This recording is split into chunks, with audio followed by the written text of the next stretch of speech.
금강산 관광은 남북교류협력의 현장 교육의 장이었고 또한 상징적 의미를 갖고 있습니다. 약 200만 명의 남측 사람들이 금강산을 다녀왔습니다. 그래서 이 금강산은 바로 남북교류협력의 바로미터입니다. 그런 상징적인 의미를 갖고 있는 것입니다. 오늘 저희들이 정말 지난 작년에 3월달에 천안함 그리고 또한 이어서 연평도 무력충돌 사건 등등에 의해서 5.24 조치를 통해서 개성공단을 제외한 모든 남북교류 협력이 지금 끊긴 상태입니다. 이런 상황 속에서 우리는 남북관계가 날로 더욱더 긴장 일로를 걷고 있는 것을 볼 때 뭔가 모르게 정부 차원이 아니면 그래도 민간 차원에서 뭔가 어떤 물꼬를 틀어봐야 되겠다. 이런 생각에서 저희들이 이 민간 단체들이 오늘 이런 모임을 갖게 됐습니다. 정부는 일단 금강산 재개 문제를 일단 정치적 사안으로 보고 있는 것 같습니다. 신변 안전 보장, 기존의 3대 조건 외에 작년 천안함 연평도 사건을 겪으면서 이 문제를 남북 관계 및 북핵 문제와도 연계함으로써 사실 재개가 현재로서는 조금 더 어려운 상황이 되었다고 저희는 평가를 하고 있습니다. 그리고 우리 정부의 대북 정책 기조가 계속 유지되고 있고, 따라서 그 금강산 관광 재개를 위한 어떤 당국 간의 회담의 개최 가능성, 이 부분은 현재로서는 좀 기대하기 어렵습니다. 우리 정부의 원칙적 입장에 대해서 강력히 비난하면서 현대의 독점 사업권 취소와 금강산 국제관광특구법 제정 등을 통해 일단은 이런 부분들이 저희 언론에서는 관광 재개를 압박하는 거다라고 평가를 하고 있습니다. 저도 거기에 동의를 합니다. 그 등을 통해 관광 재개를 압박함과 동시에 어떤 자기들 나름대로 지금 3년 동안 남측 당국에 의해서 금강산 관광이 중단된 현실을 감안했을 때 어떤 독자적인 외국인 관광 시행을 하려고 하는 그런 움직임을 보이고 있다라고 하겠습니다. 특히 금강산 관광 사업에 대한 사업권은 현대라는 기업의 재산임에는 분명합니다. 하지만 이게 어떤 다른 측면에서 보면 어떤 국가의 어떤 중요한 자산이라고도 볼 수 있을 겁니다.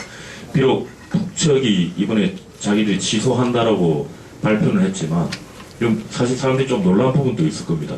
북측 지역을 경유하는 자기들이 모집을 해서 들어오는 외국인 관광객의 금강산 관광 사업권조차도 현대가 가지고 있었습니다. 자기들이 이번 방송을 통해서 인정을 하면서 그 부분을 취소를 한 겁니다.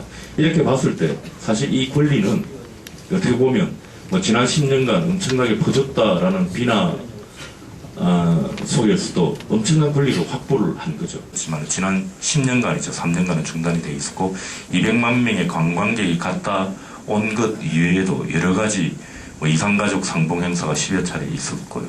사회문화 교류, 남북 교류 협력의 어떤 현장이었습니다. 이런 측면에서 봤을 때 단지 그 관광이라는 측면 위에 여러 가지 측면들도 있으니까 정부가 다시 한번 깊은 고민을 좀 해줄 것을 바랍니다. 지금 어떤 정부의 어떤 대북 정책까지는 모르겠습니다. 남북 경협 사업에 대한 정책을 이 경협 사업에 종사하는 사람으로서 조금 안타까운 점이 있다면 어떤 정경분리 정책 원칙을 조금 폭넓게 수용해 주셨으면 하는 부분입니다. 저희들이 북한에 대한 어떤 정책을 쓸 때 여러 가지 정책적 요소들이 많을 겁니다. 정치적인, 경제적인, 사회문화적인 이런 정책적 수단들을 모든 부분을 정치적 사안과 연결을 시켜 놓다 보니까 우리 스스로 어떤 정책적 레버리지가 없는 것 아닌가. 당국 간에 논의조차 못하고 빈손으로 돌아왔습니다. 빈손으로 돌아온 가장 큰 요인은 우리 정부의 전략적 접근의 실패가 아닌가 저는 생각합니다. 지금까지 우리 정부가 국민들의 재산 이걸 보호하기 위해서 북한의 조치에 대해서 아주 소극적으로 대응한 것이 아닌가 저는 그렇게 분석을 합니다. 앞으로 MB 정부 임기가 1년 반 남았습니다. 1년 반 동안에 금강산 관광이 재개될 것인가? 저는 가능성은 아주 낮다. 비관적으로 봅니다. 뭐 다 잘 아시다시피 지금 현재 남북 당국 간에 불신 최악의 상황입니다. 또 그리고 그 이 남북한의 문제, 금강산 문제 포함해가지고 남북한의 문제 이것을 대화와 협상을 통해서 해결하려는 의지가 없습니다. 오히려 압박을 통해 가지고 북한의 굴복 여기 있기 때문에 MB 정부 남은 1년 반 동안에 금강산 관광 재개는 상당히 비관적이다. 관광의 피격 사건 여기 대해서 3대 조건입니다. 진상규명하자, 심리안전 보장 마련하자, 재발 방지하자. 이것만 되면 다 될 줄 알았습니다. 그런데 그에 대해서 논의, 방금 우리 김영수 상무께서 말씀했지만 지난해 2월 8일입니까? 거의 북한이 이 세 가지에 대해서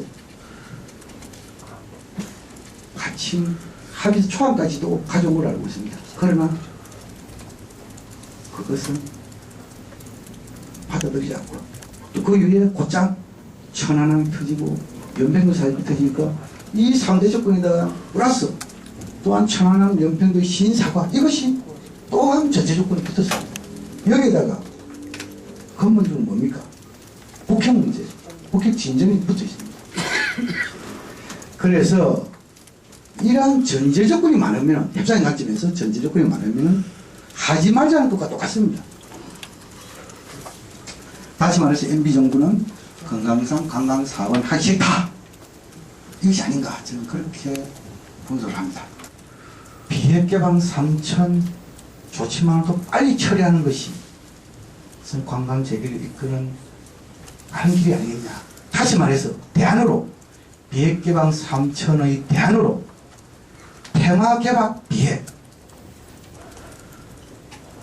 이것이 대안이 아닙니다. 다시 말해서 금강산 관광 재개를 통해서 북한의 평화, 남북한의 평화를 이끌고 이러한 평화 상태에서 북한의 개방을 이끌고 북한이 개방되면 비핵화를 이끌 수 있다. 이러한 적극적인 사고, 적극적인 전략, 문제해결 전략 이것이 지금 현재 필요한 것이 아닌가 저는 그렇게 생각하고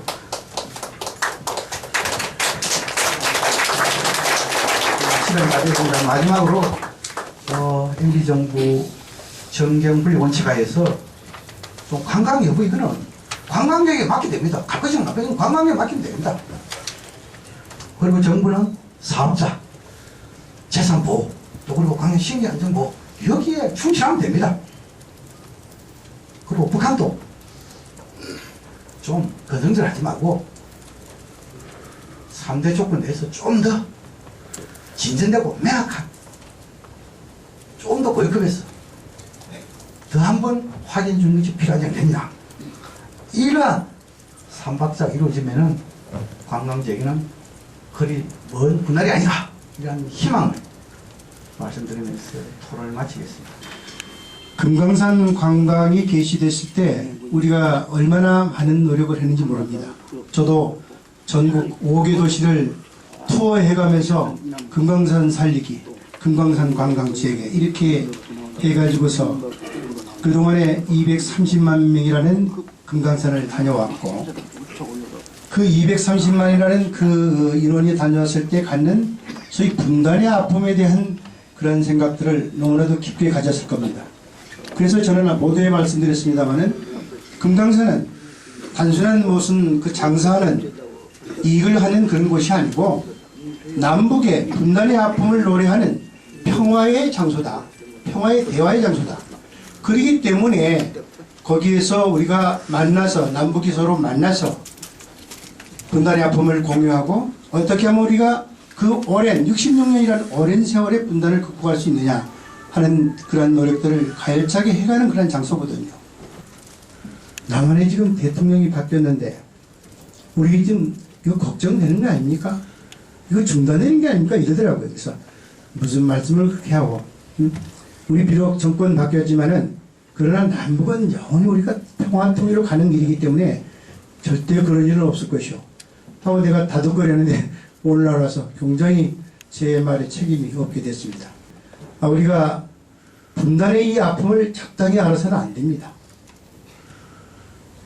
어떻게든지 이 현 정부가 어떻게든지 남북관계를 재개할 수 있는 금강산 관광이 재개해가지고 남북의 평화와 통일을 가는 그런 일을 서로 맞대고 일할 수 있는 그런 기회가 됐겠습니다. 금강산 관광은 1998년 11월 18일 금강호가 동해안 출항으로 막을 올리면서 2008년 7월 21일 중단까지 약 200만 명의 남측 국민들이 자유롭게 북녘 땅을 방문하면서 남북 간의 정치 군사적 갈등의 분출을 제어하는 안전핏 및 이산의 아픔을 달래고 한민족 공동체의 통일의식 제고의 역할을 해왔다. 그러나 현 정부의 5.24 조치로 개성공단을 제외하고는 남북교류가 단절되고 더구나 정치 군사적으로 긴장관계가 조성되었다. 더욱이 북측은 현대의 금강 관광 독점 사업권 취소 발표 후 금강산 관광투자처를 새로이 모색하기 위해서 지난 17일 금강산 지구 남측 자산 정리를 위해 남측 관광자 소집을 통보하였다. 천안함 비폭과 연평도 무력 충돌과 같은 정치 군사적인 문제는 국가 안보 차원에서 단호하게 대처하더라도 경제협력 및 인도주의적 문제에 대해서는 교류협력의 문을 닫아서는 안 된다. 남북관계 단절에 따른 경색 군면의 지속은 한반도의 국가 위험을 높이는 결과를 초래하고 우리의 대외 신인도에 직접적인 타격을 주게 된다.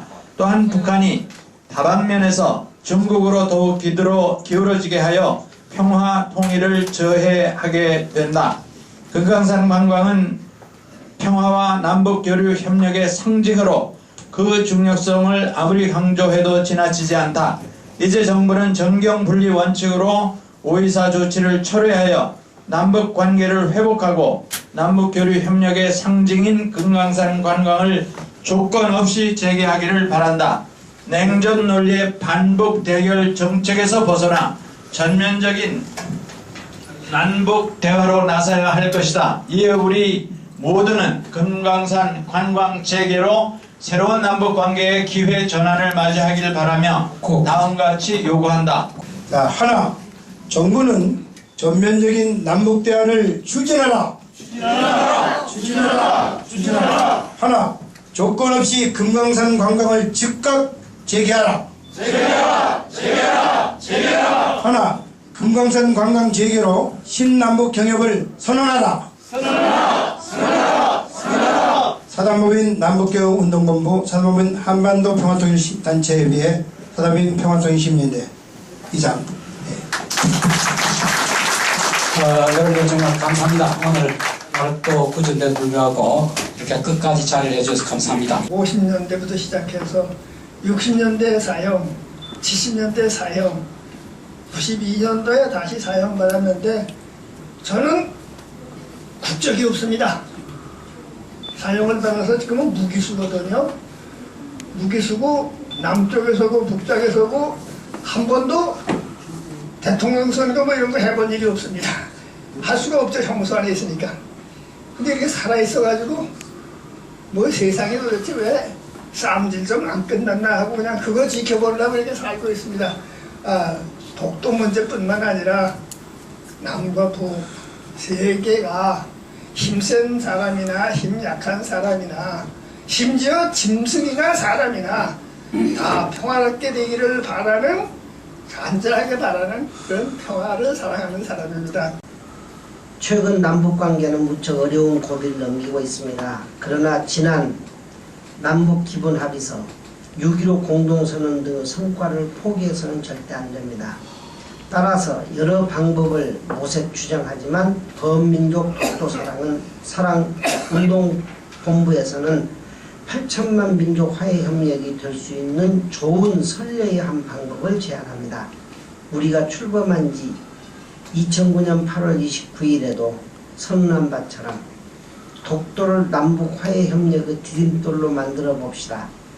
해방 후 강대국에 의해 분단되어 66년 지났지만 독도를 통해 8천만 민족의 현실을 직시하고 서로 양보하고 협력하는 디딤돌은 소중한 역할을 하리라고 봅니다. 최근 서해 5도의 안타까움을 동해 독도에서는 기쁨과 함께 일본의 못된 책동을 물리쳐 보자는 것입니다. 우리 8천만이 함께 대동단결할 수 있는 방법입니다. 모두 함께 민족 통일, 그리고 독도 언저리에 있는 일본을 쫓아내기 위해 큰 소리로 만세를 외쳐봅시다. 2011년 6월 30일 범민족 독도 사랑운동 본부.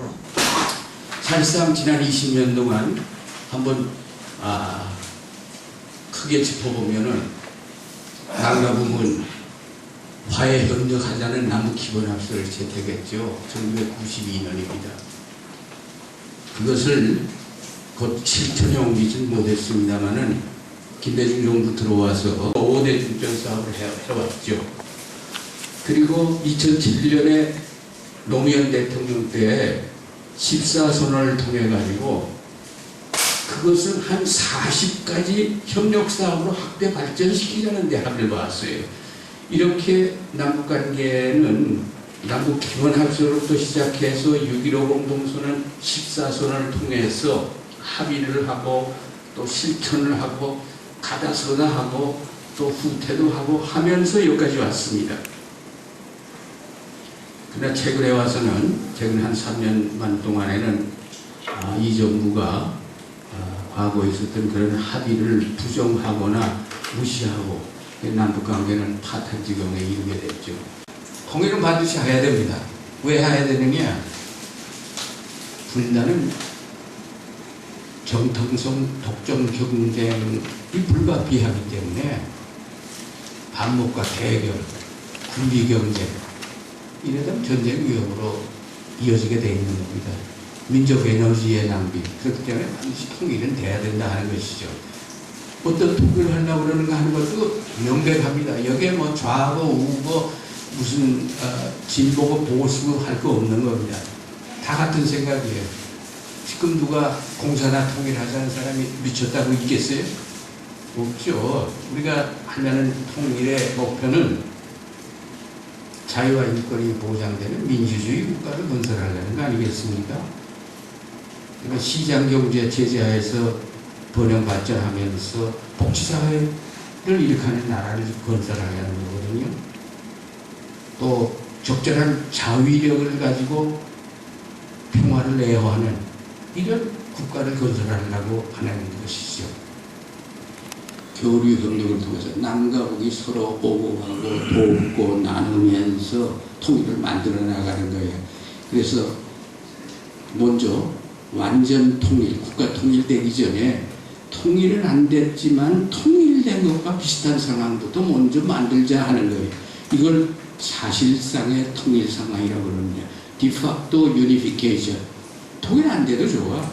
그러나 통일된 것과 똑같이 오고 가고 돕고 나누고 한다면은 분단의 고통에서 벗어날 수 있고 같이 공존공연할 수 있는 거니.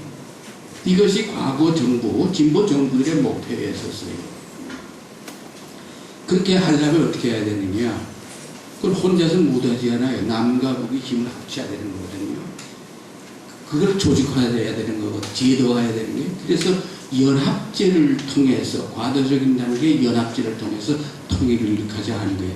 연합제라는 것은 confederation, 연합제라는 것은 통일된 형태가 아니라 두 국가가 긴밀히 협력하는 형태를 말하는 겁니다. 그래서 남과 북이 연합제를 형성해서 평화와 통일의 과정을 관리하고 촉진시켜 나가자. 이 과정에서 뭐 하느냐? 남과 북이 제일 방법론상으로 해야 될 게 뭔가 하면은 경제적 조건이죠. 경제공동체를 만들어 나가는 거예요.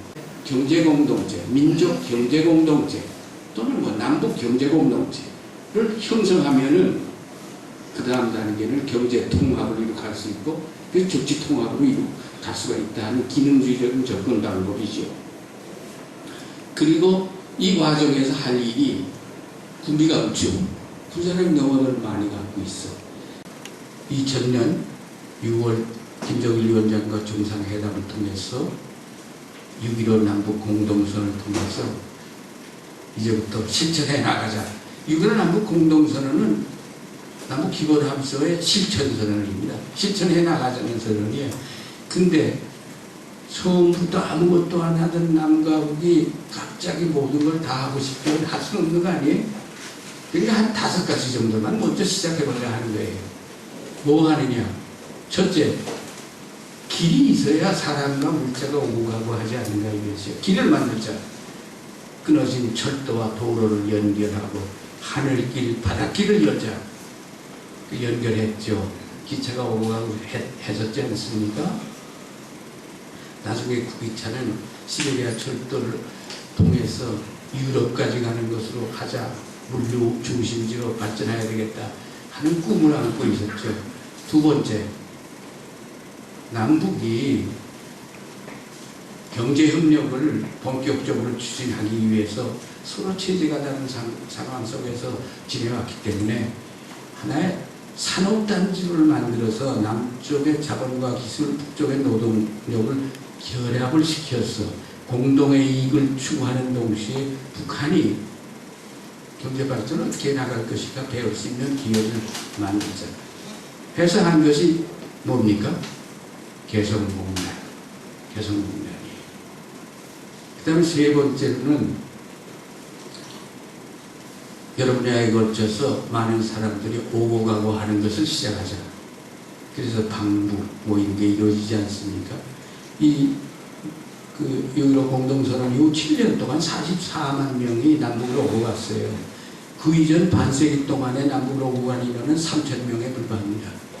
그러나 뭐 독일에 비한다면 이건 엄청나게 적은 숫자지만은 시작으로서는 소중한 것이 없죠. 그 다음 네 번째는 이산가족의 한을 풀어주자.